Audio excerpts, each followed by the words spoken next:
Hi, it's nice to meet you. I get it working again. I have your book here. It's going in and out. Sorry. That's what happens when you have a background on Zoom. It worked when I tried it earlier. Okay, well, anyway, I'll put a picture. They'll see it. So I read your book. I enjoyed it. It was fun. Oh, thank you. I appreciate it. Thank you for reading it and for having me here. Yeah. So how did you come up with the idea to read the book, Law and Order SVU Confidential? So I was talking with the publisher, Cordo Books, and they had just mentioned, how popular the show is, how it's been around for so many years, longest running primetime show, and no one had really done a book about it, or at least Hmm. enough books about it. So I, kind of tasked myself to watch all of it. I had never actually seen the show beforehand. I've only seen clips and memes and things like that, Wow. and every night, 4 or 5 episodes a night with my wife. Blew through the whole thing. So I got my whole Law and Order SVU fill, I think, for many years, but it was great. It was a fun experience. So That is fun. Yeah, I've noticed it's very different when you binge watch a show than when you watch it once a week. I wouldn't call it binge watching because I think that implies fast. But since the spring, I've been watching every episode of the original Law and Order, Mhm. starting from the beginning because I couldn't remember if I'd seen the older ones or not. And I said, well, I'll just keep going. I'm in season 10, so it's taken me a while, but I noticed things like, oh, I never noticed that before, how they do this like every time and all this different stuff that casual viewing doesn't really show you. Oh, I know. Well, you're so in tune of catching into a program every week. You probably don't see those details, and I know it's nice that some programs now will still do once a week. But yeah, Hmm. getting a chance to binge something, you also notice, maybe it was a costume mistake or the hairstyles are different. If you're like, oh, I never noticed that before. Like the haircut was much different in this episode, or they're wearing a wig, or so it's kind of fun to catch those little eccentricities, and it's fun to binge watch a show like this. This one was a little interesting because we'd watch it late at night when my wife got home from work, and it's like, oh, another dose of murder tonight before bedtime. Murder, rape, whatever. Yeah, it's hard to Yep. watch before bedtime. It's not a good idea. No, no, yeah. I had to stop watching it. I watched it from the beginning, that one, and around I don't know 2013, 2014. It just got too intense for me, like too out there, too gross. That I'm like I don't want to watch this anymore. And I stopped watching it for like until last year, I think. So Yeah. I might have to binge watch that. I don't know if I can bring myself to do I it. know. I feel like the safe place for people is usually like when they're in a hotel because it's always on in the hotel, right? So you can kind of watch it with commercials in the hotel and not feel too bad. But then, yeah, at home in the darkness, it gets a little rough. Yeah, yeah. Well, it's all, oh, yeah, that one and the others are always on somewhere, it seems, somewhere in cable or whatever.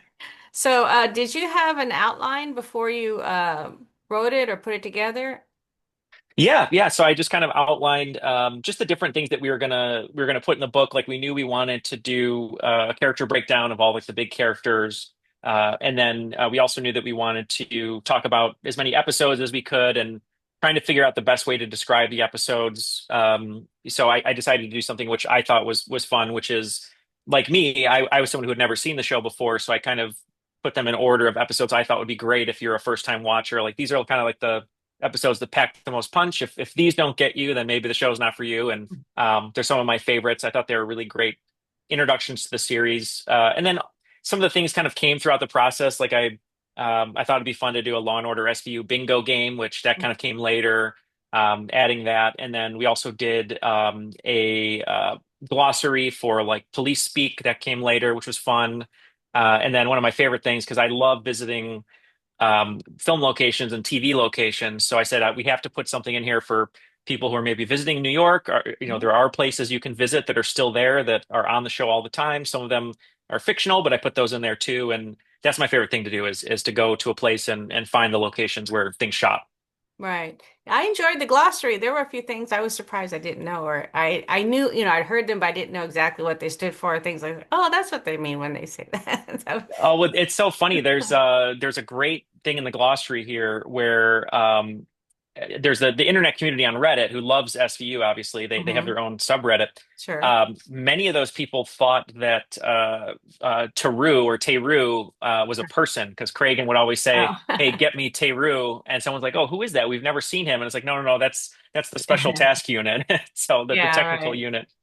Yeah, I think I knew sort of what that was because I watched with the closed captioning on just to make it easier, and it's always That capitalized, so helps. I figured. But so, how long did it take to write the book, and then how long did it take before it came out in print?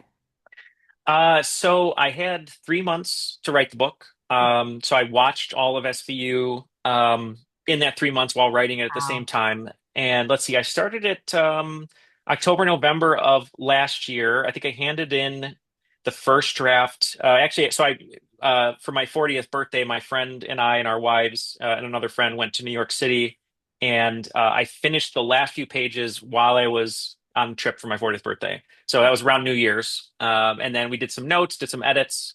And I think it was probably like fully finished, I'd say, with edits and changes, probably like springtime, like March. This year. Yeah. This Wow. year. Oh, Yeah.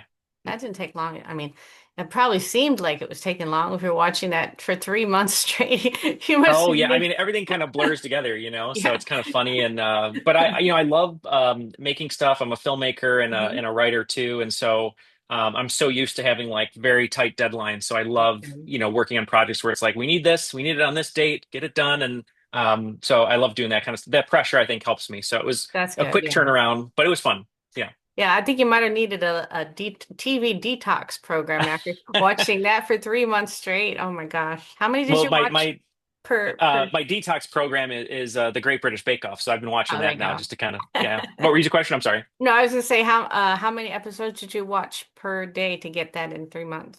Uh, it kind of varied, but I'd say at least 4 or 5 a day. And then on the weekends, my wife and I, if we weren't doing anything, we'd kind of just go right through them. And what's nice is some of the seasons they really they're so captivating. They go pretty quickly. But once I got past like season 15, those one it was a little harder just because I had already seen however my hundreds of episodes. So Sure. I think there's over 570. So there's a lot. Yeah, a lot of Yeah. episodes. And I couldn't put everything in the book, but I tried to at least highlight as much as I could about all the different seasons. And that way, if there's fans of like the second half of the series, there's stuff in there for them. And then I personally really love the first 12 seasons. I think they're so great. And so I had a lot of that in there as well. So I noticed it has illustrations for the characters rather than photos. Was that because of costs or legalities or both or what?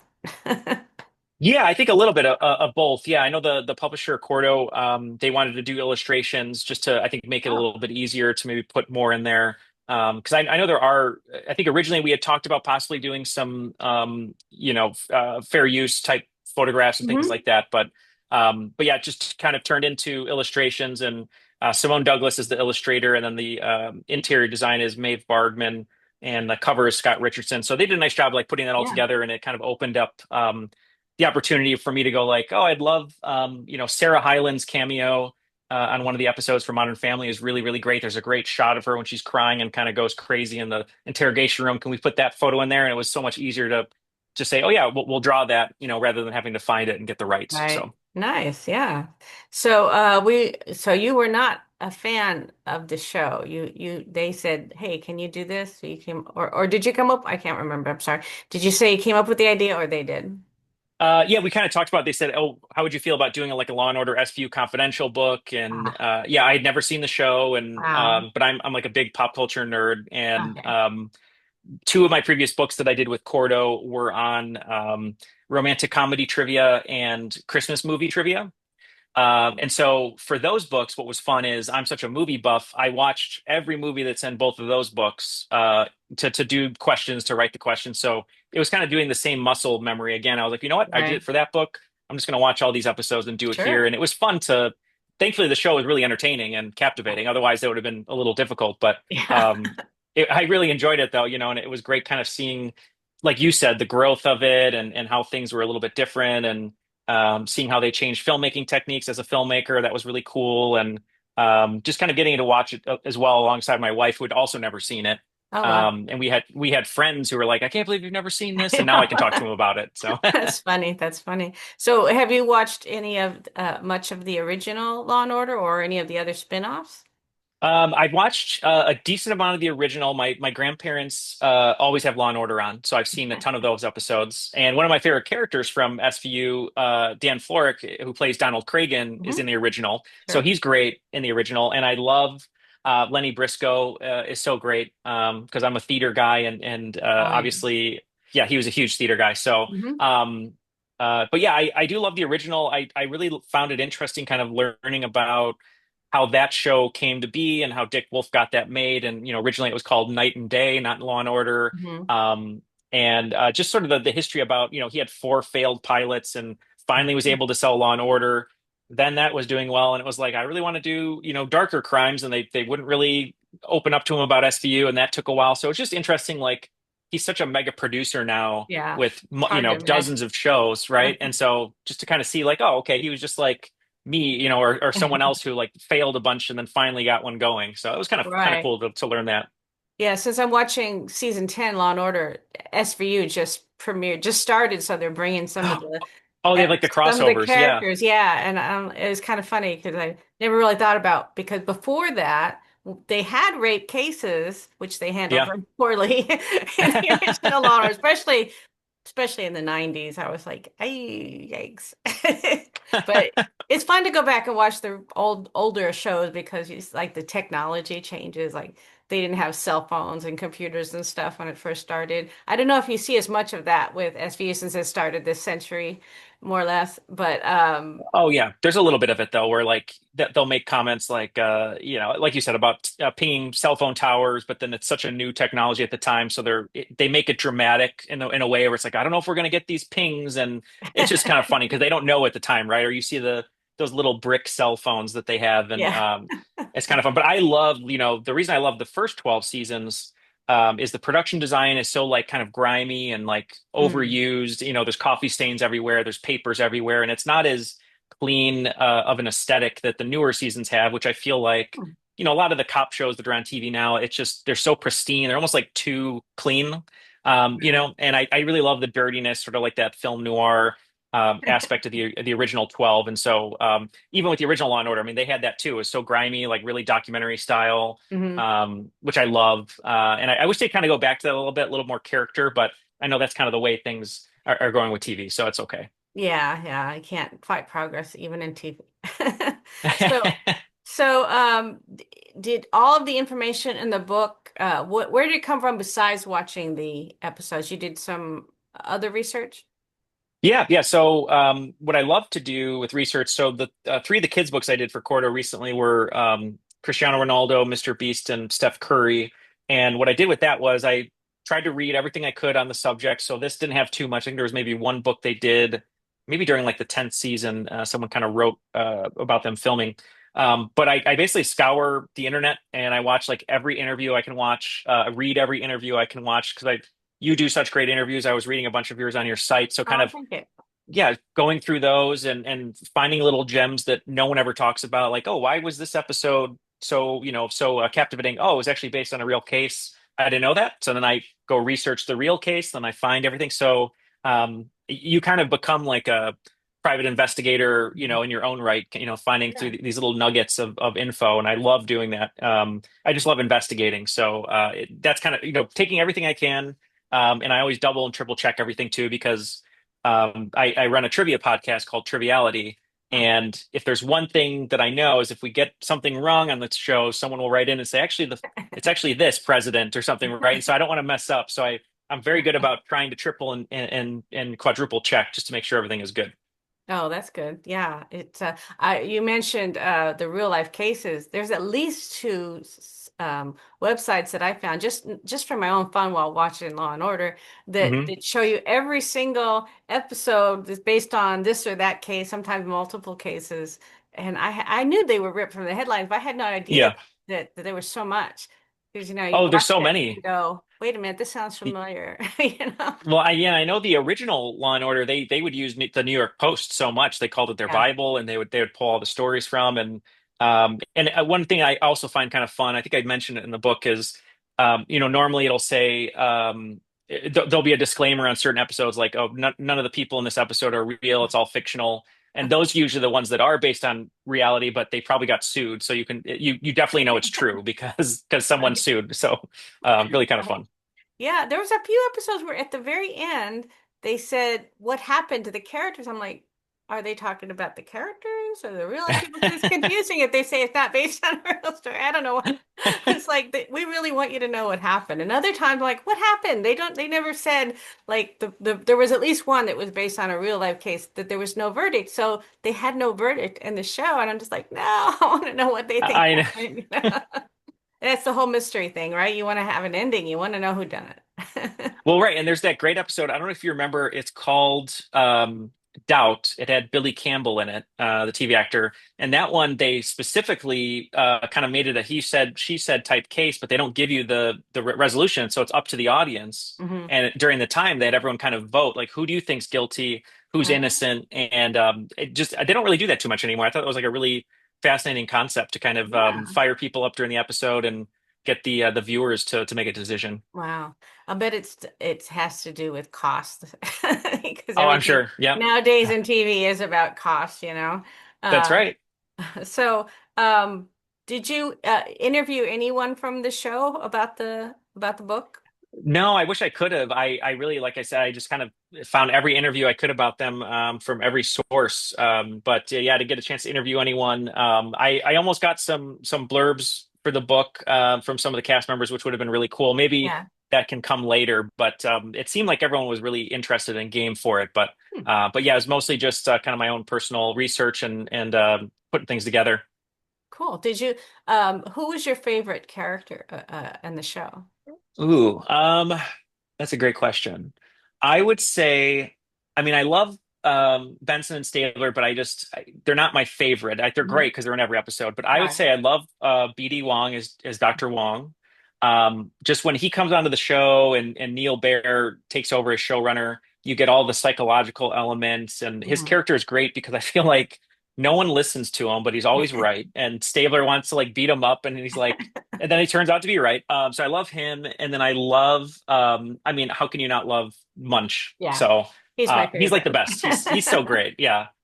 Yeah, we saw him years ago in Vegas because he was a stand-up comedian, Oh, right, right. and he was the warm-up act, believe it or not, for Sam Kinison. I don't know if you know who he Oh, is. yeah, of Yeah, course. Yeah, yeah. and now they're both passed away, but we thought he was funnier than Sam Kinison actually, and Sam Kinison was the one we were there to see. So, Oh, but I love he that. was Richard great. Belzer is so great, and the one thing I didn't know when I watched it throughout the series and kind of researched, and I'm sure you knew this too, Hmm. is just the fact that he has his own universe because he's in Yeah, 10 or 11 different shows right. as Detective John Munch, which is so Oh my God. wild.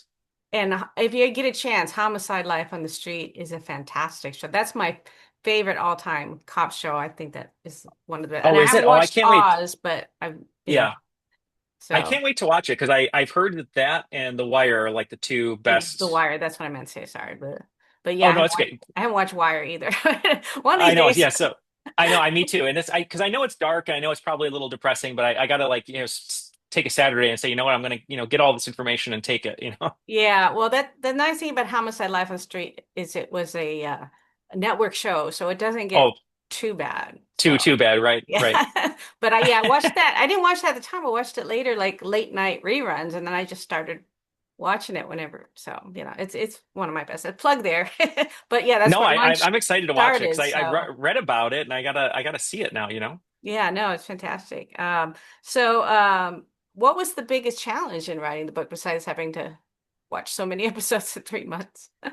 Yeah, that's true. That was a big challenge. I think that's a great question. I'd say, just kind of like picking what to put in the book because it's such a huge show, 570 episodes, and it's been around for, 26, 27 years. I was really worried because even though I might not have seen the show before, there's so many fans that are diehards. They rewatch Mhm. every season, every year, and I didn't want to like forget something, or I didn't want someone to go, oh, you totally forgot, to put this thing in here or this reference. So I really made a conscious effort. I joined the subreddit on Reddit of Law and Order. I joined Facebook groups and other private groups like message boards, and I Sure. basically just kind of like lived in there, commented, kind of saw what people were saying, like, oh, this interview totally forgot this, or they never give respect to this episode. And I did my best to take all that information, almost put it on one of those like cork boards like they do in the detective station, and say, okay, I really need to make sure I get these things in the book. And that was the hardest challenge, is just like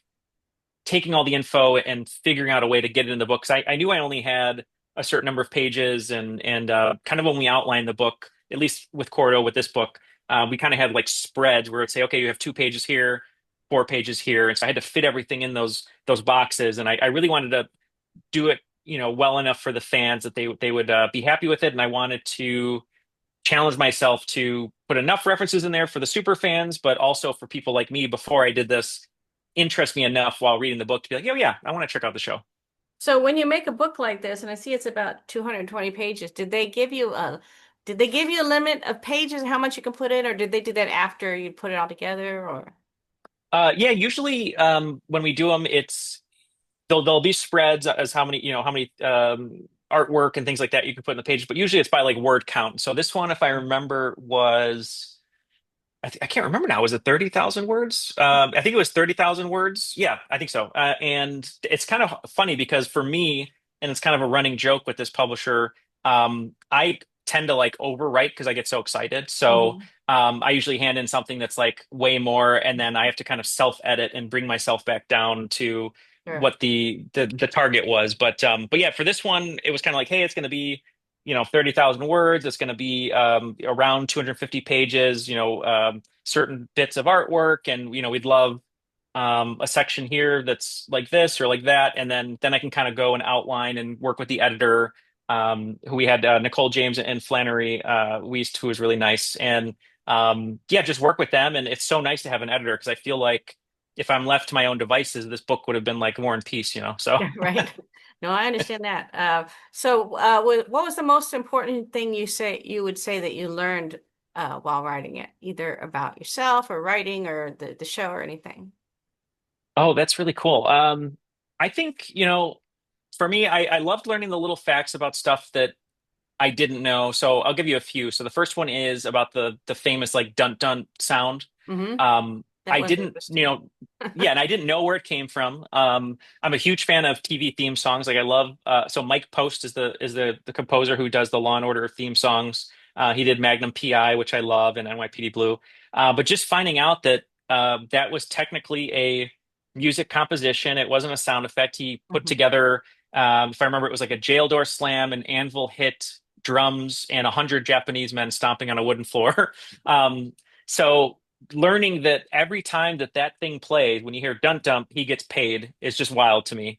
It's just he's pulling in the money for that, so that was really cool. And then on a more serious note, I guess just like really learning how the show kind of changes culture, how culture changes with the show, how studies were shown that people who watch SVU like understand consent a little bit more, like they Hmm. recognize abusive behavior and will call it out or call the police. Right. That was really interesting.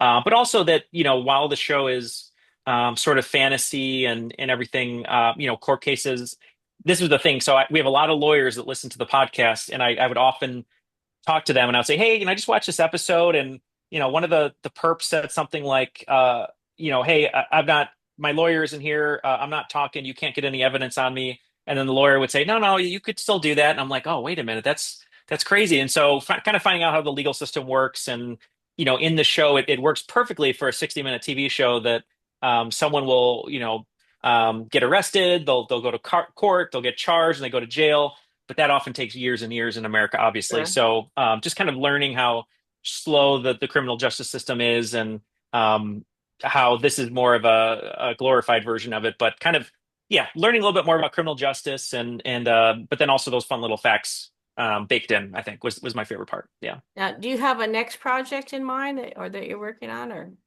Yeah, so I'm working on a new book. I don't even know if I can announce it, actually. Let me think.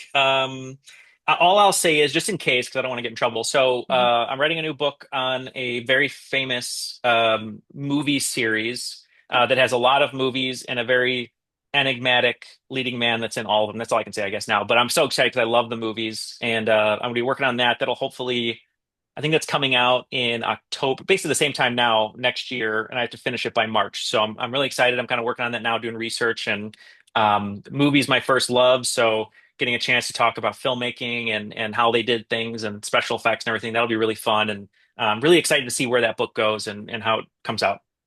Okay, well, thanks. I appreciate you talking to me today.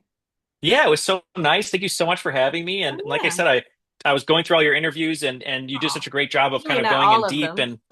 And no, well, not all of them, yeah, of course, yeah, but I was reading a bunch of them, and you do such a great job of going in depth. And I'm sure at some point I'm going to be returning and saying I need an interview with someone here, and it's going to be on your site. So Aw, thank you. thank you. That's so nice of you to say. Let me just stop this for a second.